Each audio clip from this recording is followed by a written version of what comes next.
يا الله، السلام عليكم ورحمة الله وبركاته. رجعنا لكم 80 كيلو متر.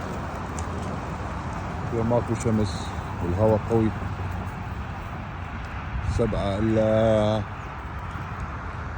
15 دقيقة، يعني 7 إلا ربع راح يصير 7 إلا 10 الصبح. ماكو شمس اليوم، الهواء طرف الطيور من السايق يضربين. نص دقيقة وراح نتركهم بإذن الله تعالى، وانتظرونا اخوان باكر نودين على النادي بعد باكر السباق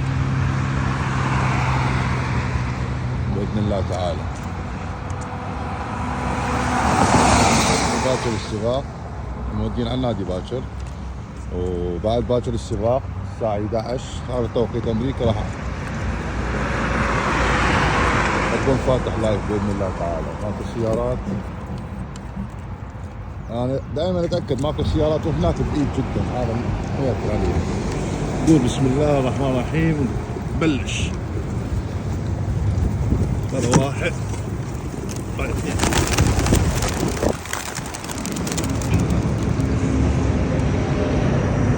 الله ما شاء الله. هذا دول الطواير كلهم طواير، طيوري وطيور السيد.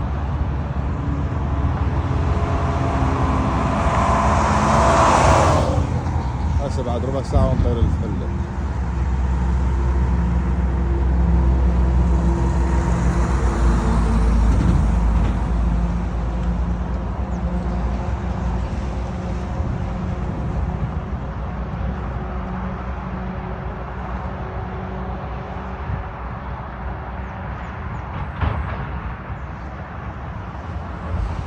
انتظروني ان شاء الله السبت الساعة 11 على توقيت امريكا. طبعا اليوم ماكو شمس، فيكون عندنا شوية الجو صعب، مو صعب بس انه لين ما يلاقوا الطريق والهواء الهواء يأثر. يلا اخوان، تقبلوا تحياتي، شكرا على المشاهدة وشكرا على المشاركة والإعجاب. السلام عليكم ورحمة الله وبركاته.